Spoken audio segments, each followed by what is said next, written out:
بسم اللہ الرحمن الرحیم ایھا الذین آمنوا انفقوا مما رزقناکم من قبل ان یأتی یوم لا بیع فیہ ولا خلۃ ولا شفاعۃ والکافرون هم الظالمون اللہ لا الہ الا هو الحی القیوم لا تأخذہ سنۃ ولا نوم له ما في السماوات وما في الأرض من ذا الذي يشفع عنده إلا بإذنه يعلم ما بين أيديهم وما خلفهم ولا يحيطون بشيء من علمه إلا بما شاء وسع كرسيه السماوات والأرض ولا يؤوده حفظهما وهو العلي العظيم صدق الله العظيم رب اشرح لي صدری ویسر لي امری واحلل عقدۃ من لسانی یفقہوا قولی۔ تقریباً 2 رکوعوں پر مشتمل معاملہ طالوت و جالوت کا وہ ہم پڑھ چکے ہیں، اور یہ گویا کہ اب غزوہ بدر کی لیے ذہنی اور نفسیاتی تیاری ہو رہی ہے، اور غزوات کے لیے جیسا کہ میں نے عرض کیا جہاں سرفروشی کی ضرورت ہے وہاں انفاق مال کی بھی ضرورت ہے، تو اب یہاں بڑے زوردار انداز میں پھر انفاق کی طرف توجہ دلائی جا رہی ہے۔ وہی 4 ڈوریاں ذہن میں رکھیے، انفاق اللہ کی راہ میں یعنی جہاد بالمال، قتال جہاد بالنفس کی آخری شکل، اور شریعت میں عبادات اور معاملات، یہ 4 ڈوریاں گتھی ہوئی ہیں ان 22 رکوعوں کے اندر، جن پر دوسرا نصف جو ہے سورہ بقرہ کا مشتمل ہے۔ یا ایھا الذین آمنوا انفقوا مما رزقناکم من قبل ان یأتی یوم لا بیع فیہ ولا خلۃ ولا شفاعۃ۔ اہل ایمان خرچ کر دو ان چیزوں میں سے کہ جو اللہ نے تمہیں دی ہیں، اس سے پہلے کہ وہ دن آ دھمکے جس دن نہ کوئی خرید و فروخت ہوگی، نہ کوئی دوستی کام آئے گی، نہ کوئی شفاعت مفید ہوگی۔ والکافرون هم الظالمون، اور کافر ہی تو ظالم ہیں۔ اب یہاں کافر سے مراد کون ہے؟ کافر اصطلاحی نہیں، کافر معنوی، جو اللہ کے اس حکم انفاق کی تعمیل نہیں کرتا، دیکھتا ہے کہ دین مغلوب ہے، اس کو غالب کرنے کی جد و جہد ہو رہی ہے، اس کی کچھ تقاضے ہیں، مالی ضرورتیں ہیں اس کی، اور اللہ نے اسے قدرت دی ہے، اس میں خرچ کر سکتا ہے اور نہیں کرتا، وہ ہے اصل کافر۔ اس کے بعد وہ آیت آ رہی ہے جو قرآن حکیم کی عظیم ترین آیت ہے، حضور فرمان نبوی صلی اللہ علیہ وسلم، آیت الکرسی۔ اس کا تو نام بھی چونکہ معروف ہے، میں نے جو آپ کو بڑے بڑے حکمت کے موتی اور بڑے بڑے پھول آپ کو گنوائے ہیں، آیت الآیات، آیت البر، آیت الاختلاف، اور اب یہ ہے آیت الکرسی، توحید کے عظیم ترین خزانوں میں سے ہے۔ ہی سیدۃ آیات القرآن، حضور نے فرمایا یہ تمام آیات قرآنی کی سردار ہے۔ جس طریقے سے آیہ بر اور سورۃ العصر میں ایک نسبت ہے کہ ہدایت اور نجات کی شرائط ساری کی ساری ایک چھوٹی سی صورت میں اللہ نے جمع کر دی، والعصر ان الانسان لفی خسر الا الذین آمنوا وعملوا الصالحات وتواصوا بالحق وتواصوا بالصبر، لیکن اس کی تفصیل ایک آیت میں آئی، وہ آیت البر ہے۔ چنانچہ جو منتخب نصاب ہم نے مرتب کیا ہے دعوت قرآن کے لیے، میں پہلا درس سورۃ العصر کا ہے اور دوسرا درس آیت البر کا ہے۔ جو نسبت سورۃ العصر میں ہے کہ وہ سورت ہے، یہ آیت ہے، لیکن اس آیت میں کئی صورتیں نکل سکتی ہیں حجم کے اعتبار سے سورۃ العصر کے برابر۔ یہی نسبت ہے سورہ اخلاص میں، 4 آیتیں، توحید کا عظیم ترین خزانہ، اور یہ آیت الکرسی، یہ آیت ہے سورہ اخلاص، اس میں 4 بن جائیں گی حجم کے اعتبار سے، لیکن اسے حضور نے ثلث قرآن قرار دیا ہے، توحید کے موضوع پر جامع ترین سورۃ الاخلاص، لیکن توحید اور خاص طور پر توحید فی الصفات کے موضوع پر عظیم ترین آیت یہ آیت الکرسی ہے۔ اللہ لا الہ الا ہو، اللہ وہ معبود برحق ہے جس کے سوا کوئی الہ نہیں، بڑا کیٹیگوریکل۔ الحی القیوم، وہ زندہ ہے از خود اور با خود، اس کی زندگی مستعار نہیں ہے۔ وہ جو کہا ہے کہ مانگ کے لائے تھے 4 دن، 2 آرزو میں کٹ گئے، 2 انتظار میں، عمر دراز مانگ کے لائے تھے۔ اللہ کی زندگی ہے، اس کی از خود زندگی کسی کی دی ہوئی نہیں، اور اس زندگی میں کوئی ضعف نہیں، کوئی کمزوری نہیں، کوئی احتیاج نہیں۔ آگے آ جائے گا، نہ اسے نیند آتی ہے نہ اونگ آتی ہے۔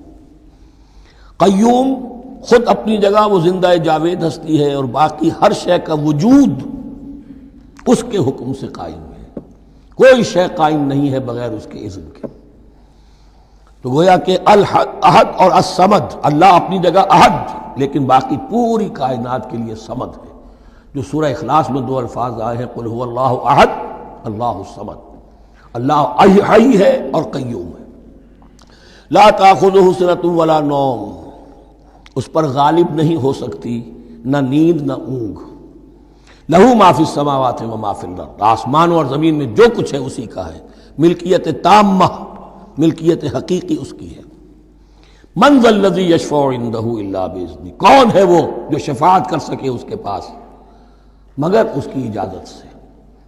اب یہ مقام آیا ہے سورہ بقرہ میں پہلی مرتبہ، 3 مرتبہ کیٹیگوریکل ڈینائل کے بعد، کوئی شفاعت نہیں، کوئی شفاعت نہیں، کوئی شفاعت نہیں۔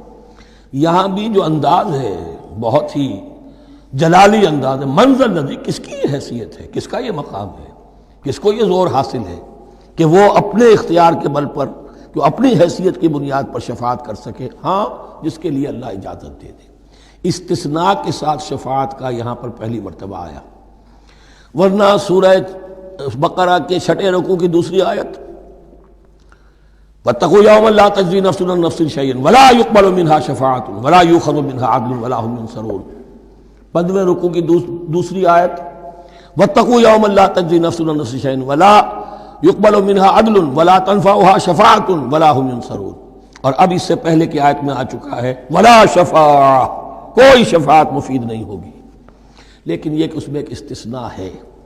اب یہ ذرا باریک مسئلہ ہے کہ شفاعت حقہ کیا ہے، شفاعت باطلہ کیا ہے، تو دورہ ترجمہ قرآن میں اتنی تفاصیل کے ساتھ بحث نہیں کی جا سکتی، وہ ایک علیحدہ موضوع ہے۔ حال ہی میں نے اس پر اپنے درس ریکارڈ کرا دیے ہیں۔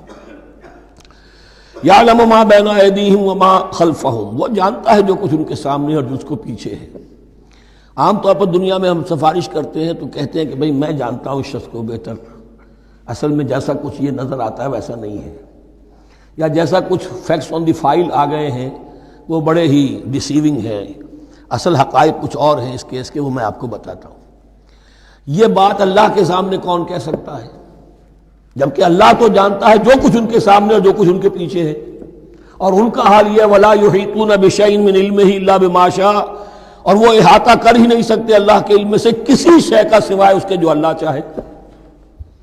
باقی ہر ایک کے پاس علم جو ہے اللہ کا عطائی علم ہے، دیا ہوا علم ہے، محدود علم ہے، بڑے سے بڑا رسول ہو، بڑے سے بڑا ولی ہو، بڑے سے بڑا فرشتہ ہو۔ لا علم لنا الا ما علمتنا، ہم پڑھائیں 4 رکوع میں، تو کون کہہ سکتا ہے؟ من ذا الذی یشفع عندہ الا باذنہ یعلم ما بین ایدیہم وما خلفہم ولا یحیطون بشیء من علمہ الا بما شاء وسع کرسیہ السماوات والارض، اس کی کرسی تمام آسمانوں اور زمین کو محیط ہے۔ اب کرسی کے 2 مفہوم یہاں ہو سکتے ہیں، ایک تو یہ کہ اس سے جو معنی مراد ہے یعنی اس کا اقتدار، اس کی قدرت، اس کا جبر، اس کا اختیار، یہ اتھارٹی پوری کائنات کو۔ ایک یہ بھی ہو سکتا ہے کہ اللہ تعالیٰ کے لیے ہم نہیں جان سکتے، یہ آیات متشابہات میں سے ہے کہ کوئی شے بھی ہو واقعتاً جس کو ہم اسے کرسی کہہ سکیں، عرش، کرسی، ان سب کے بارے میں یہ دونوں باتیں ذہن میں رکھیے۔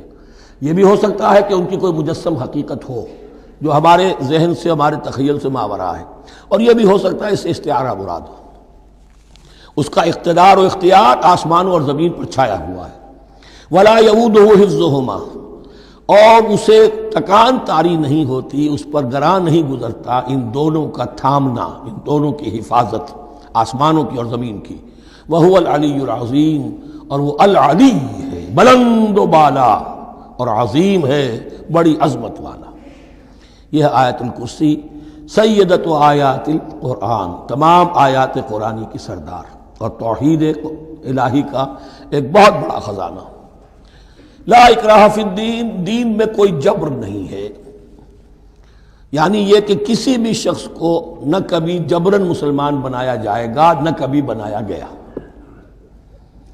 استثناءات ہو سکتے ہیں، کسی کا ذاتی کوئی عمل ہو، فعل ہو، کسی نے کیا ہو۔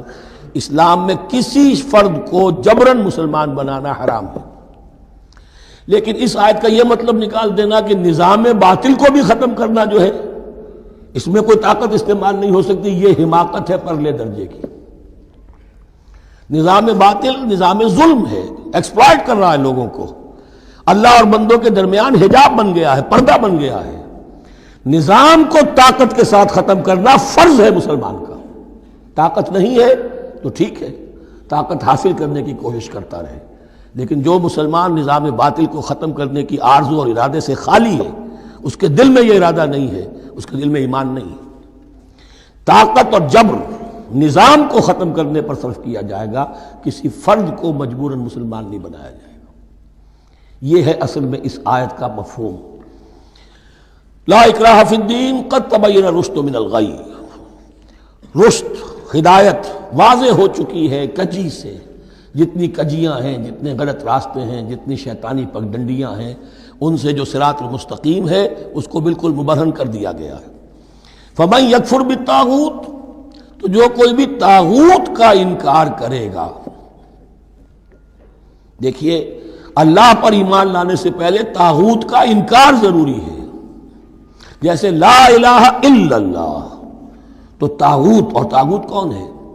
طغا سے سرکش، جس نے اپنی حاکمیت کا اعلان کیا وہ طاغوت، جس نے غیر اللہ کی حاکمیت کو تسلیم کیا وہ طاغوت، اس کے تحت بننے والے سارے انسٹیٹیوشنز طاغوت، جو بھی ادارے ہوں، چاہے کتنے ہی خوشنما ادارے ہوں۔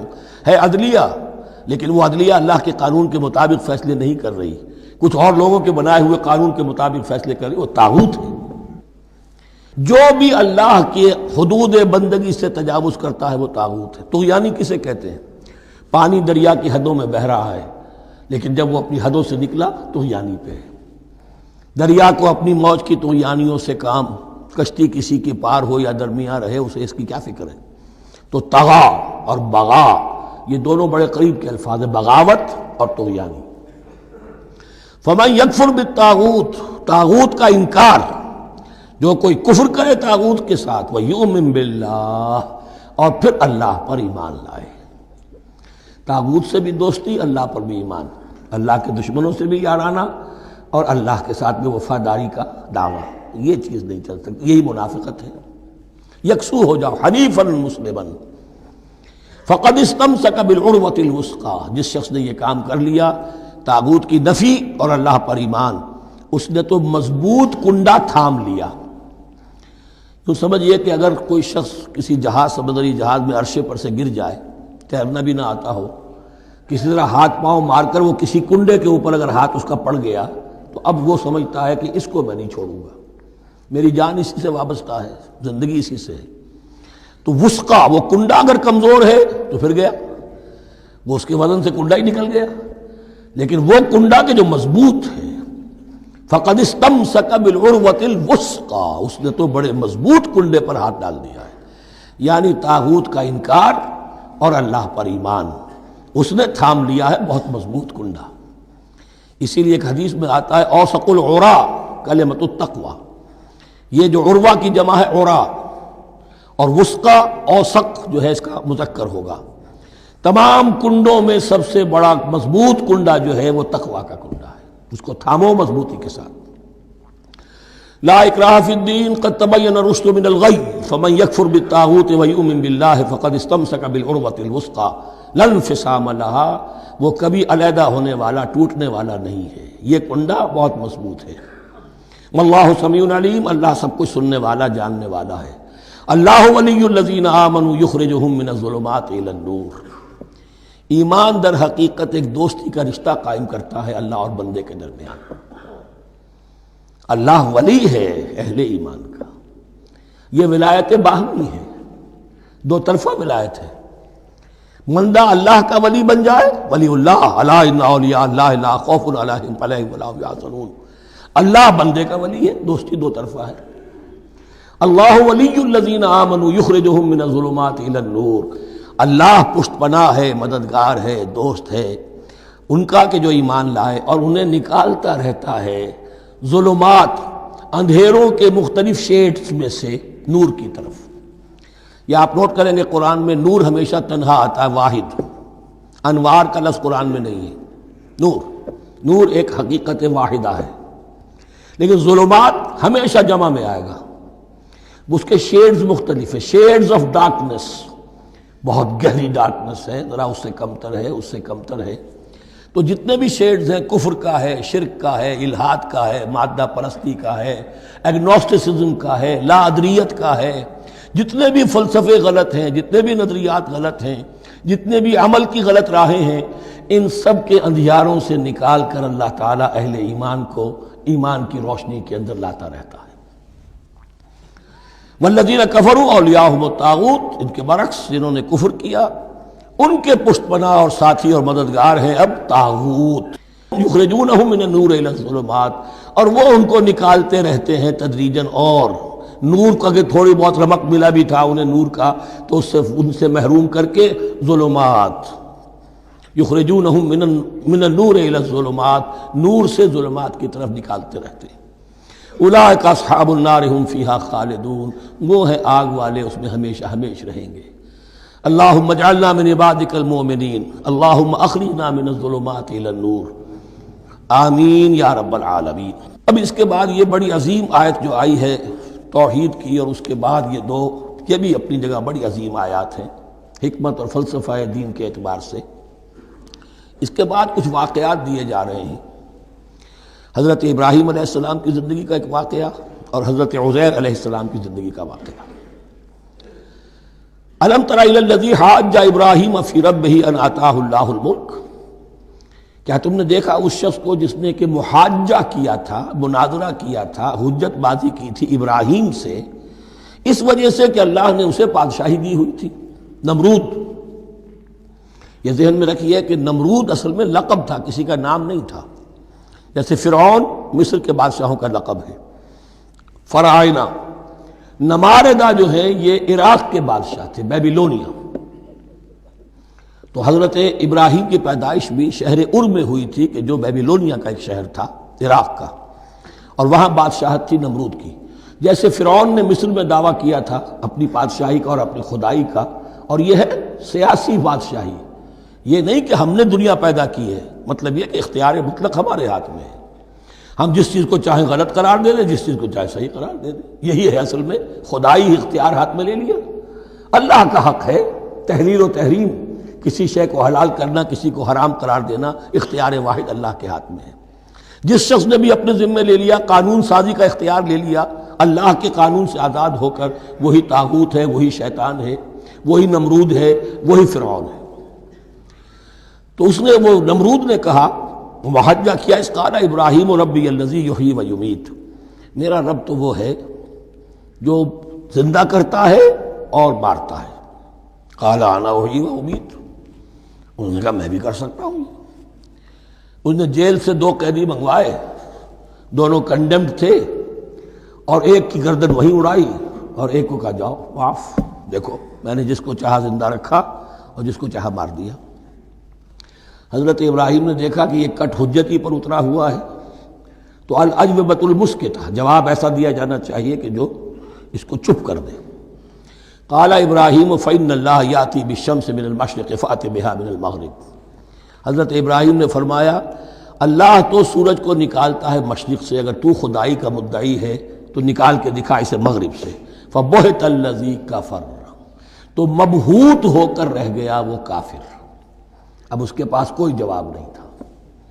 واللہ لا یہدی القوم الظالمین، اور اللہ ظالموں کو ہدایت نہیں دیا کرتا۔ ہدایت تو نہیں ہوئی، چپ ہو گیا۔ لیکن چپ کیا ہوا، اس کے بعد تو فیصلہ ہوا کہ انہیں آگ میں جھونک دیا جائے۔ او کالذی مر علی قریۃ وہی خاویۃ علی عروشہا، یا پھر اس شخص کے واقعے کو ذرا یاد کرو، کیا تم نے نہیں دیکھا کہ جس کا گزر ہوا ایک بستی پر، اور وہ اوندھی پڑی ہوئی تھی اپنی چھتوں پر۔ اگرچہ مختلف تفاسیر میں مختلف آپ کو شاید اس کی تعبیرات ملے، یہ اصل میں ہوا ہے کہ جب نمرود، جس کا نام تھا بخت نصر، نیبوکیڈنیزر، اس نے 586 قبل مسیح میں، حضرت مسیح سے 586 قبل اس نے حملہ کیا فلسطین پر۔ دیکھیے عراق اور فلسطین کی، اسرائیل کی اور عراق کی اس وقت بھی سب سے بڑی دشمنی ہے آپس میں، وہی دشمنی جو ہے 2500 سال پرانی بھی ہے۔ اس نے وہ نمرود بابل، نیبوکیڈنیزر جس کا نام تھا، اس نے حملہ کیا، 12 لاکھ کی آبادی تھی، 6 لاکھ کو قتل کیا اور 6 لاکھ کو بھیڑوں بکریوں کی طرح ہانکتا ہوا قیدی بنا کر لے گیا۔ 150 برس تک کیپٹیوٹی میں رہے ہیں یہ، اور یروشلم اجڑا رہا ہے، کوئی نفس نہیں، کوئی متنفس نہیں تھا، کوئی انسان نہیں، کوئی 2 اینٹیں سلامت نہیں چھوڑی۔ اسی وقت وہ ہیکل سلیمانی جو ہے وہ شہید کیا گیا، اور ان کے کہنے کے مطابق اس کے ایک تہخانے میں وہ تابوت سکینہ بھی تھا جہاں ربائی ان کے موجود تھے، اور وہ ربائی بھی وہیں پر ان کی موت واقع ہوئی، اور تابوت سکینہ بھی ہے اگر ان کا قول صحیح ہے۔ تو جس زمانے میں یہ اجڑی ہوئی بستی تھی، حضرت عزیر علیہ السلام کا گزر ہوا، انہوں نے دیکھا کوئی متنفس نہیں، تو انہوں نے کیا کہا، قال انا یحیی ھذہ اللہ بعد موتہا، اللہ اس بستی کو اس کے اس طرح مردہ اور برباد ہو جانے کے بعد کیسے زندہ کرے گا؟ اب اس میں کیسے احیاء ہو سکتا ہے؟ دوبارہ کیسے اس میں لوگ آ کر آباد ہو سکتے ہیں؟ اتنی بڑی بربادی، اتنی تباہی، کوئی متنفس نہیں، کوئی 2 اینٹیں سلامت نہیں۔ فَأَمَاتَهُ اللَّهُ مِئَةَ عَامٍ ثُمَّ بَعَثَهُ، تو اللہ نے اس پر موت وارد کر دی 100 برس کے لیے، اور پھر انہیں اٹھایا۔ قَالَ كَمْ لَبِثْتَ، سوال کیا کتنے عرصے رہے ہو یہاں؟ حضرت عزیر جو ہیں، چونکہ جو رینائسنس ہوا ہے تاریخ بنی اسرائیل میں، اس کے نقیب، اس کے اصل جو بنیاد ہے وہ یہ ہے۔ انہوں نے پھر اصلاح کی، جو زوال ان میں آیا تھا اخلاقی اور دینی، پھر یہ اٹھے کمر کس کر، جب اللہ تعالیٰ نے یہ مشاہدات کرا دیے، اور پھر جا کر وہاں تبلیغ کی اور دعوت کی دی، اور وہی ان یہودیوں کے اندر جو کیپٹیوٹی میں تھے انہیں پھر اصل دین کی تعلیم دی، روح دین کو زندہ کیا، تو گویا کہ وہاں سے پھر ان کا احیاء ہوا ہے۔ کب لبثت، کتنے عرصے رہے ہوگے تم؟ قال لبثت یوما و بعض یوم، اب اس کو ایسے محسوس ہوا جیسے سویا تھا تھوڑی دیر کے لیے، میں 1 دن رہا ہوں یا دن کا کچھ حصہ۔ قال بل لبثت 100 عام، نہیں، اللہ نے فرمایا نہیں، تم 100 سال رہے ہو۔ فانظر الی طعامک و شرابک لم یتسنہ، تو ذرا اپنے کھانے اور جو مشروب تمہارے ساتھ تھا سفر میں، ذرا اس کو دیکھو، ان کے اندر کوئی بساند پیدا نہیں ہوئی، سڑے نہیں ہیں، ان کے اندر کوئی خرابی پیدا نہیں ہوئی۔ وانظر الی حمارک، آپ دوسری طرف اپنے گدھے کو دیکھو جو تمہاری سواری کا گدھا تھا، وَلَنَجْعَلَكَ آیَةً لِلنَّاسِ، وہ بالکل ختم ہو چکا تھا، اس کی ہڈیاں ہی رہ گئی تھیں، گوشت گل چکا تھا، کچھ نہیں تھا، 100 برس۔ وانظر الی حمارک وَلِنَجْعَلَكَ آیَةً لِلنَّاسِ، اور ہمیں تو بنانا ہے تجھے ایک نشانی لوگوں کے لیے، یعنی خود اے عزیر تمہیں ایک نشانی بنانا ہے، اور تمہیں نشانی بنانے کے لیے یہ نشانی ہم تمہیں دکھا رہے ہیں، تاکہ یقین جو ہے، یقین کامل تمہارے اندر پیدا ہو جائے۔ وانظر الی حمارک ولنجعلک آیۃ للناس وانظر الی العظام، اب دیکھو ان ہڈیوں کو، کیف ننشزھا، کیسے ہم انہیں اٹھاتے ہیں، ابھارتے ہیں، وہ ہڈیاں خود ابری اور جڑ کر کھڑی ہو گئی۔ ثم نکسوھا لحما، پھر دیکھو تمہاری نگاہوں کے سامنے اس کو گوشت پہناتے ہیں۔ فلما تبین لہ، جب یہ سب اس کے سامنے واضح ہو گئی بات، مشاہدہ بھی کر لیا، قال اعلم ان اللہ علی کل شیء قدیر، ان کا میں نے پوری طرح جان لیا، مجھے پورا یقین قابل حاصل ہو گیا کہ اللہ ہر شے پر قادر ہے۔ یعنی وہ اس اجڑی ہوئی بستی کو بھی دوبارہ آباد کر سکتا ہے۔ جو میں نے سمجھا تھا کہ اب یہ کیسے آباد ہوگی، یہ بات نہیں ہے، یہ آبادی اللہ تعالیٰ کے اختیار میں۔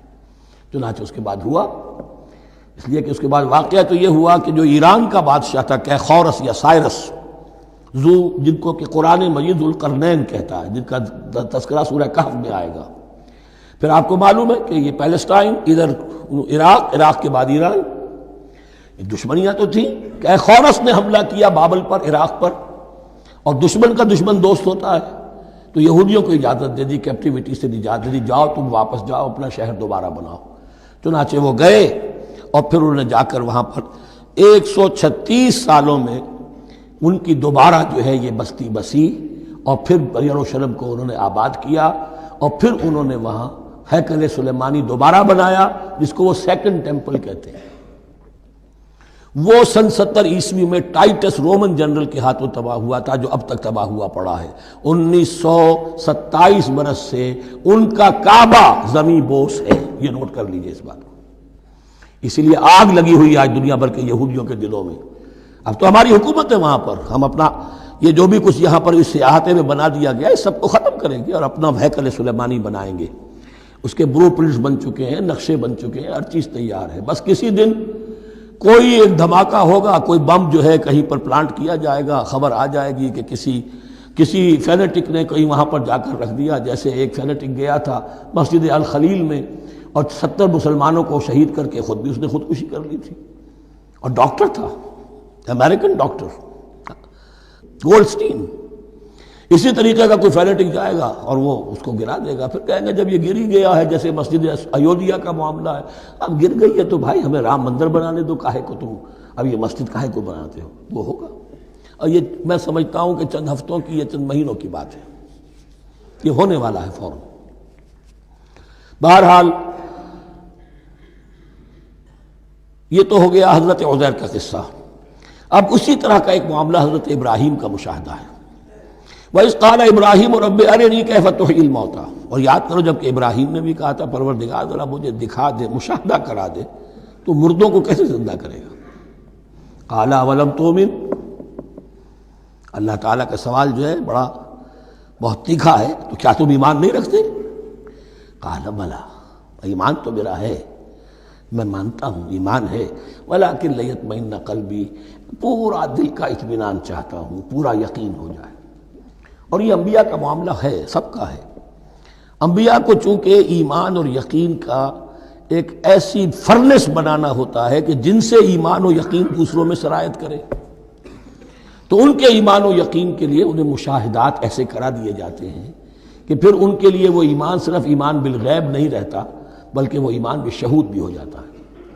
کذالک نری ابراہیم ملکوت السماوات والارض، اسی طرح ہم نے دکھائے ابراہیم کو آسمان اور زمین کے ملکوت، جو بھی ہماری حکومت ہے، جو وہ مخفی حکومت ہے، جو کاسمک ایک اسٹیٹ ہے، اس کی گورنمنٹ ہے اور اس کے تمام اہلکار ہیں، فرشتے ہیں، ہم نے مشاہدہ کرایا ابراہیم کو۔ حضور کو اسی لیے شب معراج میں لے جایا گیا کہ ہر شے کو اپنی آنکھوں سے دیکھ لیں، تو وہ یقین کامل پھر ہو جاتا ہے کہ جس میں کسی درجے میں بھی پھر تو یہ ہے کہ ان کے وہ خود ایک بھٹی بن جاتے ہیں ایمان اور یقین کی۔ قال بلا ولکن لیطمئن قلبی قال فخذ اربعۃ من الطیر فصرهن الیک، تو فرمایا اچھا ٹھیک ہے 4 پرندے لے لو، انہیں اپنے ساتھ ملا لو، ہلا لو کہ وہ تمہارے ساتھ تمہاری آواز سن کر آ جایا کریں۔ ثم اجعل علی کل جبل منہن جزءا، پھر ان کے ٹکڑے کرو اور ہر پہاڑ پر ایک ایک ٹکڑا رکھ دو۔ تو جو تفسیر میں آتی ہیں یہ کہ ان میں سب کا سر علیحدہ کیے، ٹانگیں علیحدہ کی، پر علیحدہ کیے، دھڑ علیحدہ کیے، ایک پہاڑ پر چاروں سر رکھ دیے، ایک پہاڑ پر چاروں کے دھڑ رکھ دیے، ایک پہاڑ پر چاروں کے، اس طریقے سے مختلف اجزاء میں تقسیم کر دیا۔ قال فخذ اربعۃ من الطیر فصرهن الیک ثم اجعل علی کل جبل منہن جزءا، پھر ہر پہاڑ پر ان میں سے ایک ایک حصہ رکھ دو۔ ثم ادعوہن، پھر ان کو ذرا پکارو، وہی سیٹی بجاؤ جو تم بجاتے تھے ان کو بلانے کے لیے۔ یاتین ثم ادعوہن یاتینک سایہ، وہ دوڑتے ہوئے آ جائیں گے۔ وَاعْلَمْ أَنَّ اللَّهَ عَزِیزٌ حَکِیمٌ، اور جان لو اس بات کو یقین کے ساتھ کہ اللہ تعالیٰ زبردست ہے، کمال حکمت والا۔ اب 2 رکوع آ رہے ہیں انفاق فی سبیل اللہ پر، اور یہ قرآن مجید کا ذروۂ سنام ہے انفاق کے موضوع پر۔ لیکن ان کو پڑھنے سے پہلے نوٹ کر لیجئے کہ اللہ کی رضا جوئی کے لیے اپنا مال خرچ کرنا جو ہے، اس کے لیے دین میں کئی اصطلاحات ہیں۔ کھانا کھلانا، یطعمون الطعام علی حبہ مسکینا ویتیما واسیرا، آتی المال علی حبہ ذوی القربى والیتامى، ایتاء مال، اعطاء، پھر اس سے آگے آتا ہے صدقہ، زکوٰۃ، انفاق، قرض حسنہ۔ یہ 5-6 ٹرمز ہیں، لیکن ان ٹرمز کے اندر ایک تقسیم ذہن میں رکھیے کہ 2 مدیں ہیں بڑی بڑی اللہ تعالیٰ کی رضا جوئی کے لیے مال خرچ کرنے کی۔ ایک مد ہے غرباء، یتامہ، مساکین، محتاج، بیوائیں، ان کے لیے، یعنی ابنائے نو میں سے یہ آپ کے معاشرے کے اجزاء ہیں، آپ کے بھائی بند ہیں، آپ کے رشتہ دار ہیں، آپ کے اعزاء و اقرباء ہیں، ان کے لیے خرچ کرنا تو یہ بھی اللہ کو بہت پسند ہے، اس کا اجر ملے گا۔ یہ بھی گویا کہ اللہ تعالیٰ ہی کے لیے آپ نے خرچ کیا۔ ایک عین اللہ کے دین کے لیے خرچ کرنا، انفاق کا لفظ اس کے لیے ہے، اور قرض حسنہ اس کے لیے۔ انفاق کے مال، انفاق فی سبیل اللہ، اللہ کی راہ میں خرچ کرنا، اللہ کے دین کی دعوت کو عام کرنا، اللہ کی کتاب کے پیغام کو عام کرنا، اللہ کے دین کی دعوت کو اس طرح ابھارنا کہ باطل کے ساتھ زور آزمائی کرنے والی ایک طاقت پیدا ہو جائے، ایک جماعت وجود میں آئے، ان کے لیے اساد و سامان فراہم کیا کرنا تاکہ دین کے غلبے کی ہر مرحلے کے جو تقاضے اور ضرورتیں ہیں وہ پوری ہو سکیں۔ تو جو اس کام میں صرف ہوگا وہ ہے انفاق فی سبیل اللہ یا اللہ کے ذمے قرض حسنہ۔ تو یہاں اصل میں اس کی بات ہو رہی ہے، انفاق کی۔ مثل الذین ینفقون اموالہم فی سبیل اللہ ہے، مثال ان کی جو اپنے مال خرچ کرتے ہیں اللہ کی راہ میں۔ عام طور پر یہ فی سبیل اللہ جو ہے وہ سبیل پانی کی بنا دی، وہ بھی سبیل ہے، ٹھیک ہے، وہ بھی سبیل تو ہے، نیکی کا وہ بھی راستہ ہے، سبیل اللہ ہے، لیکن یہ کہ فی سبیل اللہ خرچ جو ہے اس کا بالکل مفہوم اور ہے، وہ صدقہ ہے، خیرات ہے۔ زکوٰۃ بھی اصلاً جو ہے وہ غریبوں کا حق ہے، لیکن اس میں بھی ایک مد سبیل اللہ کی رکھی ہوئی ہے۔ اگر تو آپ کے قریب اعزاء و اقارب ہیں، غرباء ہیں، تو ان کا حق فائق ہے، پہلے ان کو دی۔ بہرحال فی سبیل اللہ انفاق۔ مثل الذین ینفقون اموالہم فی سبیل اللہ کمثل حبۃ انبتت سبع سنابل فی کل سنبلۃ مئۃ حبہ، مثال ان کی جو اللہ کی راہ میں خرچ کرتے ہیں اللہ کے دین کے لیے، ایسے ہے جیسے ایک دانہ کہ اس سے 7 سنبلیں پیدا ہوئیں، 7 خوشیں، 7 بالیاں، یہ 7 سٹے۔ باجرے کا سٹہ ہوگا کتنے دانے ہوتے ہیں اس میں؟ مکئی کا سٹہ ہے اس میں کتنے دانے ہیں؟ فی کل سنبلۃ مئۃ حبہ، اس میں 100 دانے موجود ہیں ہر ایک میں، تو ایک دانے سے 700 دانے وجود میں آ گئے۔ اسی طریقے سے اللہ تعالیٰ جو بھی اس کے دین کے لیے مال خرچ کرے گا اس کے مال میں اضافہ کرے گا، اللہ تعالیٰ ان کو جزا دے گا اور اس کو بڑھاتا رہے گا اپنے ہاں۔ واللہ یضاعف لمن یشاء، اور یہ تو تمہیں تمثیلاً بتایا ہے، اللہ اس سے بھی دگنا کرے گا جس کو چاہے گا، صرف 700 گنا نہیں، اور جتنا چاہے گا بڑھائے گا۔ واللہ واسع علیم، اللہ کے خزانوں میں کوئی کمی نہیں ہے، بڑی وسعت والا ہے اللہ، بہت سمائی والا ہے اور وہ سب کچھ جاننے والا ہے۔ الذین ینفقون اموالہم فی سبیل اللہ، پھر جو لوگ کہ اپنا مال خرچ کرتے ہیں اللہ کی راہ میں، ثم لا یتبعون ما انفقوا منا ولا اذى، پھر جو کچھ وہ خرچ کرتے ہیں اس کے بعد نہ تو تکلیف پہنچاتے ہیں نہ احسان جتاتے ہیں۔ دیکھیے جی میں نے اس وقت اتنا چندہ دیا تھا، معلوم ہوا کہ میرا حق جو ہے وہ زیادہ ہے، پھر میری بات مانی جانی چاہیے۔ ہم چندے زیادہ دیتے ہیں تو بات بھی تو ہماری چلنی چاہیے۔ یا اگر کسی جو کارکن کو دیا ہے جو اللہ کے دین کے لیے کام کر رہا ہے، یہ بھی ان 2 رکوعوں کے آخر میں بات واضح ہو جائے گی۔ کوئی شخص اللہ کے دین کے کام میں لگا ہوا، آپ اس کو ساتھ تعاون کر رہے ہیں تاکہ وہ اپنی معاش کے اوپر اپنا وقت نہ لگائے، اپنا پورا وقت جو ہے وہ دین کی خدمت میں لگائے۔ لیکن اب اگر کہیں آپ نے اس کو جتا بھی دیا، اس پر احسان بھی رکھ دیا، کوئی تکلیف دے کلمہ کہہ دیا، تو جو آپ کا اجر و ثواب تھا وہ 0 ہو جائے گا۔ الذین ینفقون اموالہم فی سبیل اللہ ثم لا یتبعون ما انفقوا منا ولا اذى، جو انفاق کرتے ہیں اس کے بعد اس کے پیچھے نہ تو جتلاتے ہیں نہ کوئی اور تکلیف پہنچاتے ہیں۔ لہم اجرہم عند ربہم ولا خوف علیہم ولا هم یحزنون، ان کا اجر ان کے رب کے پاس محفوظ ہے اور ان کے لیے مغفرت ہے۔ ولا خوف علیہم ولا هم یحزنون، ان کے اوپر نہ کوئی خوف ہوگا اور نہ کوئی ان کو حزن سے دوچار ہوں گے۔ قول معروف، بھلی بات کہنا، ومغفرہ اور درگزر کرنا، خیر بہتر ہے من صدقۃ، اس خیرات سے یتبعھا اذی، جس کے بعد کہ اذیت پہنچائی جائے۔ کوئی آپ سے فرض کیجئے کوئی ضرورت کے لیے آئی گیا ہے، کسی نے ہاتھ پھیلا دیا ہے، تو آپ اگر آپ نہیں کر سکتے مدد، قول معروف، نرمی کے ساتھ جواب دے دیجئے، معذرت کر لیجئے۔ یا یہ ہے کہ اگر کسی سائل نے آپ کے ساتھ درستی کی ہے تو پھر بھی یہ ڈانٹیے نہیں، وَأَمَّا السَّائِلَ فَلَا تَنْهَرْ، پھر بھی یہ ہے کہ مغفرت، معاف کیجئے۔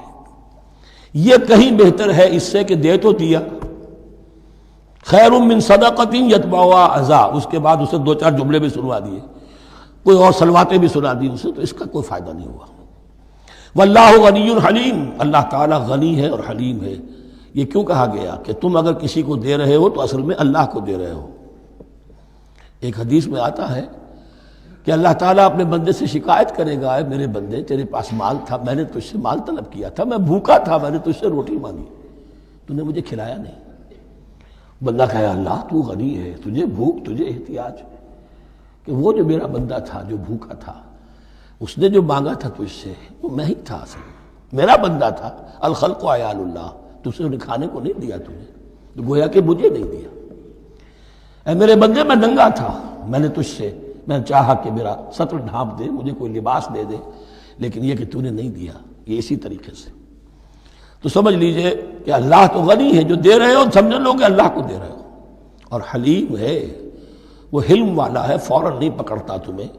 تم جو بھی کرتے ہو، جو دل سے اتری ہوئی شے وہ اللہ کے نام پہ دے دو، جو ردی چیز ہے وہ اللہ کے نام پہ دے دو، تو اللہ تعالیٰ کی غیرت جو ہے اسی وقت اگر جوش میں آ جائے اور تمہیں پیس کے سرما کر دے وہ، تو وہ کر سکتا ہے، لیکن نہیں، حلیم ہے، وہ دیکھتا ہے کہ میری توہین کر رہا ہے، مجھے دے رہا ہے اور یہ دے رہا ہے۔ یا ایھا الذین آمنوا لا تبطلوا صدقاتکم بالمن والاذی، اے اہل ایمان اپنے صدقات کو باطل نہ کر لو، نسیہ منسیہ ہو جاتے ہیں، بالمن والاذی، جتلا کر اور کوئی اذیت بخش بات کہہ کر۔ کالذی ينفق مالہ رئاء الناس، ان لوگوں کی طرح، اس شخص کی طرح جو اپنا مال خرچ کرتا ہے لوگوں کو دکھانے کے لیے، دے تو رہا ہے صدقات، چیریٹی ہاؤس، بڑے بڑے ادارے قائم کر دیے ہیں، یہ کہ سب ریاکاری ہے۔ کوئی سرکار دربار میں رسائی کے لیے فاؤنڈیشنز بنے ہوئے، کچھ اپنے وہ ٹیکس بچانے کے لیے، کچھ اور اپنی ناموری، کیونکہ پھر الیکشن بھی لڑنا ہے۔ یہ سارے کام جو ہوتے ہیں اللہ جانتا ہے کس کی کیا نیت ہے۔ لا تبطلوا صدقاتکم بالمن والاذی کالذی ينفق مالہ رئاء الناس ولا یؤمن باللہ والیوم الآخر، جو ریاکاری کر رہا ہے وہ حقیقت میں ایمان نہیں رکھتا اللہ پر اور یوم آخر پر۔ یہ ریا اور یہ ایمان ایک دوسرے کی ضد ہے، جیسا کہ حدیث بار بار سنا چکا ہوں، من صلی یرائی فقد اشرکا ومن صام یرائی فقد اشرکا ومن تصدق یرائی فقد اشرکا۔ جس نے دکھاوے کے لیے نماز پڑھی اس نے شرک کیا، جس نے دکھاوے کے لیے روزہ رکھا اس نے شرک کیا، جس نے دکھانے کے لیے لوگوں کو صدقہ خیرات دیا اس نے شرک کیا۔ ولا یؤمن باللہ والیوم الآخر فمثلہ کمثل صفوان علیہ تراب فاصابہ وابل فترکہ صلدا، تو اس کی مثال اس چٹان کی سی ہے اس پر کوئی تھوڑا سا غبار، کچھ ریت جم گئی تھی، تو اگر کسی چٹان کے اوپر کوئی تھوڑی سی تہ آ گئی ہو مٹی کی، وہاں آپ نے کوئی بیج ڈال دیے، کوئی فصل بھی ہو گئی۔ فاصابہ وابل، اب آیا زوردار ایک بارش کا چھینٹا پڑا، زوردار میہ پڑا، فترکہ صلدا، وہ ساری اوپر کی تھوڑی سی تہ تھی وہ مٹی بھی بہہ گئی اور آپ کی محنت بھی گئی، وہ آپ کا بیج بھی گیا اور آپ کی فصل بھی گئی۔ وہ چٹان جو ہے چٹیل چٹان وہ اندر سے نکل آئی، یعنی سب کچھ گیا۔ ریاکاری میں اس کا مطلب یہ ہے مال بھی دیا اور حاصل کچھ نہ ہوا، بیج بھی گیا، اور اللہ کے ہاں کسی اجر و ثواب کا سوال ہی نہیں۔ لا یقدرون علی شیء مما کسبوا، جو محنت انہوں نے کی تھی، اس تھوڑی سی مٹی جو جم گئی تھی اس میں بھی کچھ ہل چلایا تھا، کچھ بیج ڈالا تھا، اب اس میں کوئی قدرت انہیں حاصل نہیں ہے، سب کچھ گیا۔ واللہ لا یہدی القوم الکافرین، اور اللہ ایسے کافروں کو ہدایت نہیں دیتا، راہ یاب نہیں کرتا۔ ومثل الذین ینفقون اموالہم ابتغاء مرضات اللہ، اس کے برعکس وہ لوگ، وہی سائملٹینیس کنٹراسٹ، جب ایک ریاکاری کے خرچ کے لیے وہ ایک مثال دی گئی، تمثیل اور تشبیہ دی گئی، تو اب جو واقعتاً اللہ تعالیٰ کے اجر و ثواب کے لیے خلوص و اخلاص کے ساتھ خرچ کرتا ہے اس کے لیے بھی مثال۔ ومثل الذین ینفقون اموالہم ابتغاء مرضات اللہ، اور مثال ان لوگوں کی جو خرچ کرتے ہیں اپنے مال اللہ کی رضا جوئی کے لیے، خوشی حاصل کرنے کے لیے، وَتَثْبِيتًا مِّنْ أَنفُسِهِمْ، اور اپنے عزم کی پختگی کے ساتھ، اپنے نفس کی پختگی کے ساتھ۔ کمثل جنت، ان کی مثال اس باغ کی ہے، بربوۃ، جو ذرا بلندی پر ہے، باغ ہے، جیسا کہ میں نے عرض کیا نیچرل باغ کا یہی تصور ہوتا تھا، ذرا اونچائی پر جو ہے پلانٹیشن ہے، ندی بہہ رہی ہے کوئی دامن میں جس سے خود بخود اس کو اریگیشن ہو رہی ہے۔ کمثل جنت بربوۃ، یہیں سے یہ قادیانیوں نے لفظ ربوہ لے کر اور اپنا وہ شہر بنایا ہے پاکستان میں۔ اصابہ وابل، اب اگر اس باغ کے اوپر زوردار منہ آ جائے، بھی آ جائے، خوب بارش برسے، فآتت اکلھا ضعفین، تو اس کا پھل جو ہے دگنا ہو جائے گا۔ فإن لم يصبها وابل فطل، اور اگر زوردار میہ نہ آئے، بارش نہ برسے، تو تھوڑا بہت چھینٹا بھی پڑے گا تب بھی اس کا تو بہرحال پھل جو ہے وہ برقرار رہے گا۔ واللہ بما تعملون بصیر، اور جو کچھ تم کر رہے ہو اللہ تعالیٰ اس کو دیکھ رہا ہے۔ دروں بینی کرتے رہا کرو کہ تم یہ بال جو خرچ کر رہے ہو واقعتاً خلوص دل کے ساتھ، اخلاص نیت کے ساتھ اللہ ہی کے لیے کر رہے ہو، کہیں اس میں کوئی اور جذبہ، کہیں تمہارا غیر شعوری طور پر کوئی جذبہ شامل نہ ہو جائے، تو انٹراسپیکشن ہو، اپنے غریبانوں میں جھانکتے رہو۔ اَیَوَدُّ أَحَدُکُمْ أَن تَکُونَ لَهُ جَنَّةٌ مِّن نَخِیلٍ وَأَعْنَابٍ تَجْرِی مِن تحتہا الْأَنْہار، کیا تم میں سے کوئی شخص پسند کرے گا کہ اس کا ایک باغ ہو اور کھجور کا درخت ہو اس میں، اور انگور کی بیلیں بھی ہوں، اور اس کے دامن میں ندیاں بہتی ہوں، نیچرل اریگیشن بھی ہے، کھجور کے درخت بھی ہیں، اور بیلوں کی ٹٹیاں لگی ہوئی ہیں انگوروں کی، اور انگوروں کی بیلیں ہیں۔ لہو فیہا من کل الثمرات، اس کے لیے اس باغ میں ہر طرح کا میوہ ہے۔ فاصابہ الکبر، اب اس پر بڑھاپا بھی طاری ہو گیا ہے۔ وَلَهُ ذُرِّيَّةٌ ضُعَفَاء، اور اس کی اولاد ہے ابھی چھوٹی عمر کی، کم سن ہے، کمزور ہے۔ فَأَصَابَهَا إِعْصَارٌ، کہ اچانک اس باغ کے اوپر ایک ایسا بگولا، ایک ایسی آندھی آئی جس میں آگ ہے، فیہ نارٌ، کوئی ایسا آگ بھری آندھی آئی۔ فَأَصَابَهَا إِعْصَارٌ فِيهِ نَارٌ فَاحْتَرَقَتْ، پورا کا پورا باغ جل کر جلس کر رہ گیا۔ كَذَلِكَ يُبَيِّنُ اللَّهُ لَكُمُ الْآيَاتِ لَعَلَّكُمْ تَتَفَكَّرُونَ، اس طرح اللہ تعالیٰ تمہارے لیے اپنی آیات کو واضح کرتا ہے تاکہ تم تفکر کرو۔ یعنی ایک انسان نے ساری عمر سمجھا ہے کہ بڑی میرے نیکی کمائی ہے، میں نے یہ کیا ہے، میں نے فاؤنڈیشن بنایا، میں نے مدرسہ قائم کر دیا، میں نے یتیم خانہ بنا دیا، لیکن یہ کہ اچانک کسی وقت مانو آنکھ کھلے گی، جب آنکھ کھلی گل کی تو موسم تھا خزاں کا، معلوم ہوگا یہ تو کچھ بھی نہیں تھا، یہ تو گویا کہ ایک بگولا آیا سب کو جلا گیا، اس لیے کہ اس میں اخلاص تھا ہی نہیں، اس میں نیت جو ہے اس میں کھوٹ تھا، اس میں ریاکاری تھی، اس میں لوگوں کو دکھانا مقصود تھا۔ پھر حال وہی ہوگا جس طرح کہ وہ بوڑھا اب کفے افسوس مل رہا، اب کیا کرے، بوڑھا ہو چکا ہے، دوبارہ تو باغ لگا نہیں سکتا، لہذا جب وہ موت آ جائے گی تو گویا کہ اب اس کے لیے موقع نہیں ہے کہ دوبارہ کوئی کام اور کر سکے۔ یا ایھا الذین آمنوا انفقوا من طیبات ما کسبتم ومما اخرجنا لکم من الارض، اے ایمان والو خرچ کرو، اللہ کے لیے دینا ہے، اللہ کے دین کے لیے دینا ہے، اللہ کے نام پر دینا ہے۔ من طیبات ما کسبتم، جو چیز تم نے کمائی ہے اس کی اچھی چیز، پاکیزہ چیز، بہتر چیز تو۔ وَمِمَّا أَخْرَجْنَا لَكُم مِّنَ الْأَرْضِ، اور جو کچھ ہم نے نکالا تمہارے لیے زمین سے۔ اب زمین سے ظاہر بات ہے جو بھی نباتات آ رہی ہے، چاہے وہ کوئی چراگاہ ہے تو اس کے اندر سے جو ہے وہ بھی ہریاول ہے تو اللہ نے پیدا کی ہے، کھیت کے اندر آپ نے محنت کی ہے، ہل چلایا ہے، بیج ڈالے، لیکن یہ کہ فصل کا اگانا تو آپ کے کام ہاتھ نہیں ہے، تو اللہ کے ہاتھ میں ہے۔ تو جو کچھ ہم نے نکالا ہے تمہارے لیے، وَمِمَّا أَخْرَجْنَا لَكُم مِّنَ الْأَرْضِ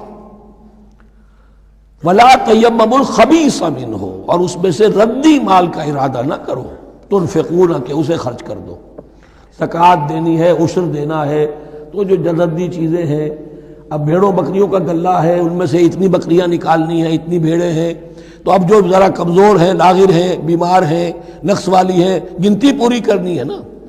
اسی طریقے سے عشر نکالنا ہے تو گندم کا ڈھیر لگا ہوا ہے، اس میں سے کہیں بارش پڑ گئی تھی، وہ نکال دو۔ ولا تیمموا، تیمم کے معنی یہاں نوٹ کر لیجئے قصد کرنے کے ہیں۔ ولا تیمموا الخبیث منہ، کہ اس میں سے جو ردی مال ہے، جو ناپسند ہے، اس کا قصد نہ کرو، تنفقون، کہ اسے خرچ کرو، ولستم بآخذیہ، اور تم ہرگز نہیں ہوگے اس کو لینے والے۔ ایسا بھی تو ہو سکتا ہے کہ تم محتاج ہو جاؤ اور تمہیں ضرورت پڑ جائے، پھر اگر تمہیں کوئی ایسی چیز دے گا تو تم قبول نہیں کرو گے۔ وَلَسْتُمْ بِآخِذِيهِ إِلَّا أَن تُغْمِضُوا فِيهِ، اللہ یہ کہ چشم پوشی کرنے پر مجبور ہو جاؤ، احتیاج اس درجے کی ہو کہ جو بھی مل جائے، ردی مل جائے، اچھا مل جائے، نفیس مل جائے، خبیث مل جائے، جو بھی مل جائے چشم پوشی کرو۔ اس کے سوا آدمی جو ہے وہ اپنے طیب خاطر کے ساتھ جو ہے وہ ردی شے قبول نہیں کر سکتا۔ وَاعْلَمُوا أَنَّ اللَّهَ غَنِيٌّ حَمِيدٌ۔ پھر دیکھیے غنی کا لفظ، جو کچھ دے رہے ہو یہ نہ سمجھو کہ اسے دے رہے ہو، محتاج کو دے رہے ہو، ضرورت مند کو دے رہے ہو، بلکہ یوں سمجھو کہ اللہ کو دے رہے ہو۔ وَاعْلَمُوا أَنَّ اللَّهَ غَنِيٌّ حَمِيدٌ، جان لو کہ اللہ تعالیٰ غنی ہے اور حمید ہے۔ حمید یعنی اپنی ذات میں خود محمود۔ ایک کسی شے کی اچھائی یا حسن یا کمال ایسا ہوتا ہے جسے ظاہر کیا جائے، دیکھو بھائی اس میں یہ خوبصورتی ہے، اور ایک وہ خوبصورتی ہوتی ہے جو از خود ظاہر ہے۔ حاجت مشاطہ نیست صورت دلار آمرا۔ تو اللہ تعالیٰ اتنا ستودہ صفات ہے، اتنا محمود ہے اپنی ذات میں کہ وہ خود بخود محمود ہے، اسے کسی حمد کی حاجت نہیں ہے، از خود محمود ہے۔ الشیطان یعدکم الفقر ویامرکم بالفحشاء، دیکھو شیطان تمہیں ڈراتا ہے اور تمہیں اندیشہ دلاتا ہے فقر کا، مت خرچ کرو، رکھو، کیا پتہ کیا کل کون سا وقت تم پر آ جائے۔ وَيَأْمُرُكُمْ بِالْفَحْشَاءِ، اور تمہیں حکم دیتا ہے بے حیائی کے کاموں کا۔ وَاللَّهُ يَعِدُكُمْ مَغْفِرَةً مِّنْهُ وَفَضْلًا، اور اللہ وعدہ کر رہا ہے تم سے اپنی طرف سے مغفرت کا اور فضل کا۔ اب دیکھ لو، رخ روشن کے آگے شمع رکھ کر وہ یہ کہتے ہیں ادھر جاتا ہے دیکھیں یا ادھر پروانہ جاتا ہے۔ اب شیطان کی طرف جانا چاہتے ہو، اس کی بات ماننا چاہتے ہو، خوف رکھتے ہو کہیں ایسا نہ ہو جائے کہ فقر آ جائے مجھ پر، مجھے اپنا مال سنبھال کر رکھنا چاہیے، سینتر رکھنا چاہیے، تو تم شیطان کی چال میں آ گئے، تم نے اس کی پیروی کی۔ اور اگر تم نے اپنا اللہ کی راہ میں خرچ کر دیا، اللہ پر اعتماد کرتے ہوئے، وہ میری ساری حاجتیں پوری کرے گا، آج کر رہا ہے کل کرے گا انشاءاللہ۔ تو یہ ہے واللہ یعدکم مغفرۃ منہ وفضلا واللہ واسع علیم، اللہ بہت وسعت والا ہے، اس کے خزانوں کی کوئی محدودیت کا تصور اپنے ذہن میں نہ رکھو، اور سب کچھ جاننے والا ہے۔ یؤتی الحکمۃ من یشاء، لیکن یہ باتیں حکمت کی ہیں، ایک ہے ظاہر ایک ہے باطن۔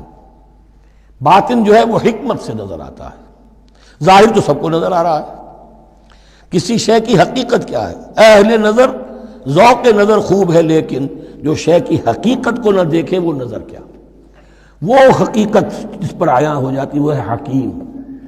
اور حکمت اصل میں نام ہے انسان کے عقل اور شعور کی پختگی کا۔ جب محکم ہو گئی عقل، اس کا شعور پختہ ہو گیا، استحکام اسی سے بنا ہے حکمت۔ یؤتی الحکمت، اللہ تعالیٰ یہ فہم کی پختگی، عقل کی پختگی، شعور کی پختگی، حقائق رسی، حقائق تک پہنچ جانے کی صلاحیت دیتا ہے جس کو چاہتا ہے۔ وَمَن یُؤْتَ الْحِکْمَةَ فَقَدْ أُوتِیَ خَیْرًا کَثِیرًا، اور جسے حکمت دے دی گئی اسے تو خیر کثیر عطا ہو گیا، اس سے بڑا تو خیر کوئی اور ہے ہی نہیں۔ وَمَا يَذَّکَّرُ إِلَّا أُولُو الْأَلْبَابِ، اور نہیں نصیحت حاصل کر سکتے مگر وہی لوگ جو ہوش مند ہیں، جو اولو الالباب ہیں، عقل مند ہیں۔ لیکن جو دنیا پر ریجھ گئے ہیں، جن کے سارا دلی اطمینان اسی پر ہے کہ کافی ہے، بینک بیلنس بھی ہے، یہ بھی ہے، وہ بھی ہے، اتنے سٹاکس بھی ہیں، اتنا یہ بھی ہے، اتنا ہمارا جو ہے وہ جو بیلنس شیٹ آئی ہے اس کے ایسیٹس یہ ہیں، اگر اسی پر سارا بھروسہ اور اطمینان ہے تو ظاہر بات ہے وہ اولو الالباب نہیں ہے۔ وَمَا أَنفَقْتُم مِّن نَفَقَةٍ أَوْ نَذَرْتُم مِّن نَذْرٍ، اور جو بھی کچھ تم خرچ کرتے ہو، جو بھی نفقہ، جو بھی خیرات تم دیتے ہو، اور نظر تم من نظرین، اور یا جو بھی نظر تم دیتے ہو اللہ کے نام پر، منت مانگتے ہو، فإن اللہ یعلم، اللہ تعالیٰ اس سب کو جانتا ہے۔ وما للظالمین من انصار، اور یقیناً ظالموں کے لیے کوئی مددگار نہیں ہوں گے۔ ان تبدوا الصدقات فنعما ہی، صدقات کو تو اگر تم کھل کر اعلانیہ دو تب بھی ٹھیک ہے، اور خاص طور پر زکوٰۃ کا تو معاملہ اعلانیہ ہے ہی ہے۔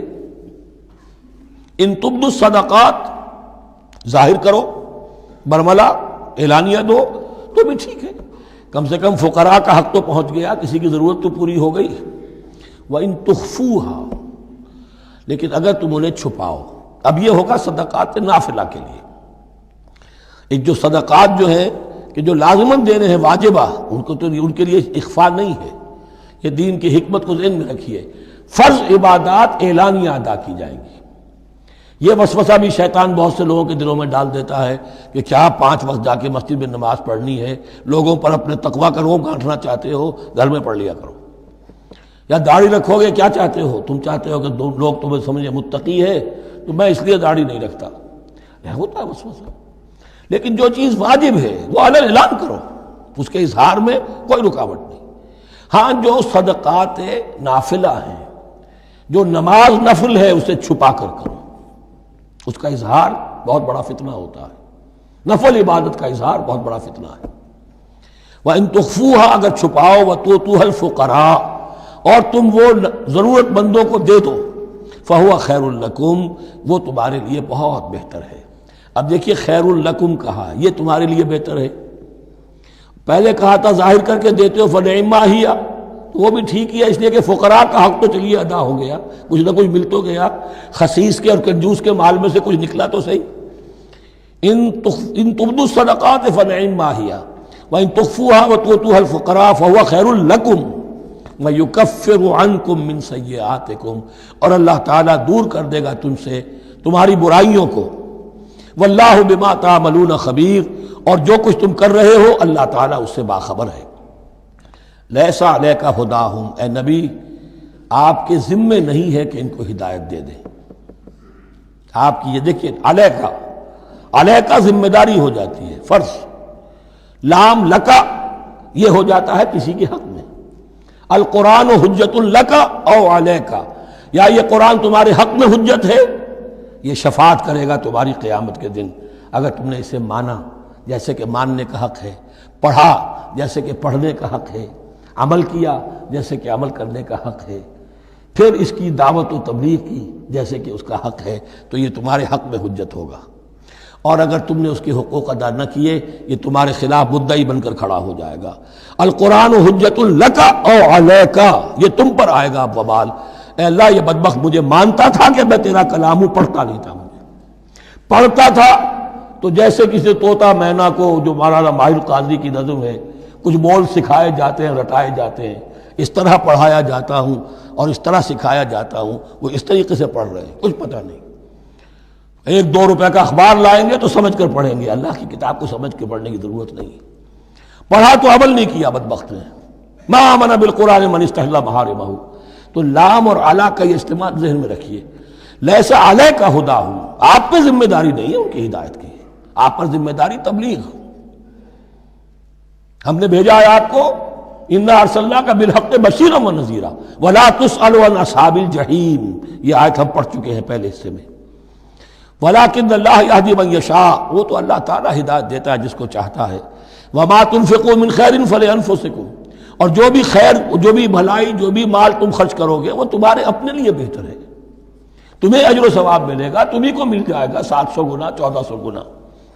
وما تنفقون الا ابتغاء وجہ اللہ، یہاں یہ فعل مضارع آیا ہے نفی نہیں کے مفہوم میں۔ لا تنفقون، ما تنفقون یعنی تم نہیں خرچ کرو گے مگر اللہ کی رضا کے لیے، تب اجر ملے گا۔ اگر ریاکارانہ خرچ کیا تھا تو کوئی اجر کا کیا سوال، وہ تو شرک بن جائے گا۔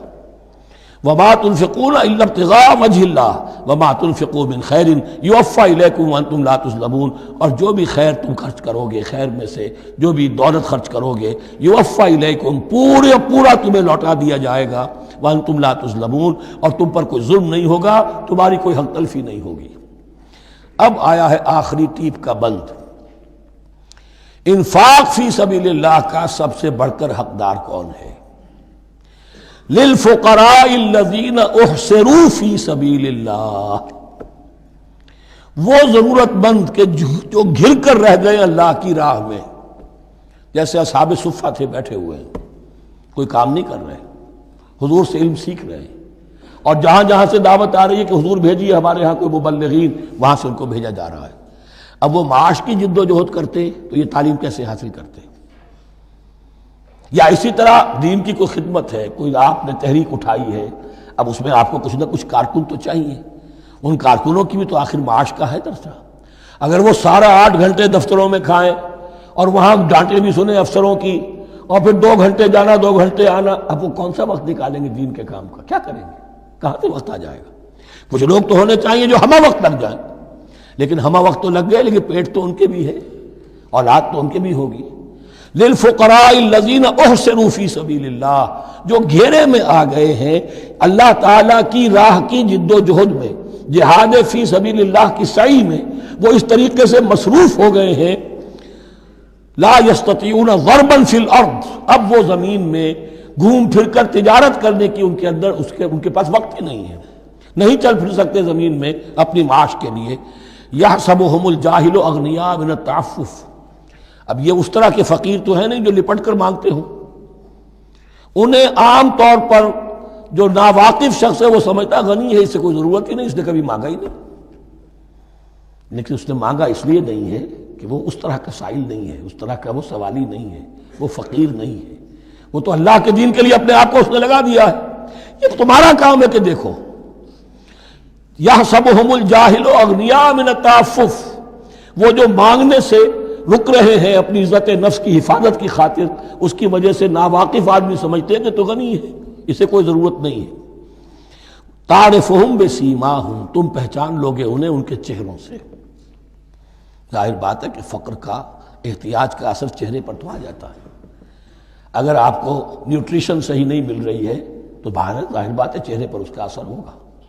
تعرفهم بسیماہم لا يسألون الناس الحافا، وہ لپٹ کر لوگوں سے سوال نہیں کرتے، مانگتے نہیں ہیں، وہ ان سائلوں کی طرح نہیں ہے جو اصل میں اپنی محنت وصول کرتے ہیں، کھڑے ہو کر آپ کے سر ہو کر آپ سے کچھ نہ کچھ نکلوا لیتے ہیں زبردستی، اس طریقے سے تو وہ نہیں مانگیں گے۔ یہ بات اہم مسئلہ ہے۔ اقامت دین کی جد و جہد میں جو لوگ ہمہ وقت لگ جائیں، آخر ان کے لیے کیا ذریعہ ہو۔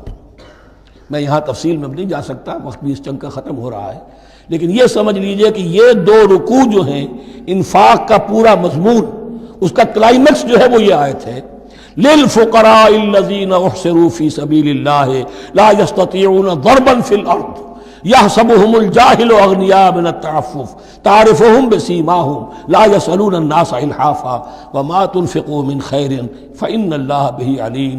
اور جو بھی تم دولت مال خرچ کرو گے تو اللہ تعالیٰ اس کے علم میں ہوگا، یہ نہ سمجھنا کہ اللہ کے علم میں نہیں ہے۔ خاموشی کے ساتھ، اخفاء کے ساتھ ایسے لوگوں کے ساتھ تعاون کرو گے تو اللہ تعالیٰ جو ہے تمہیں اس کا پورا بھرپور بدلہ دے گا۔ بارک اللہ لی و لکم فی القرآن العظیم ونفعنی و ایاکم بالآیات والذکر الحکیم۔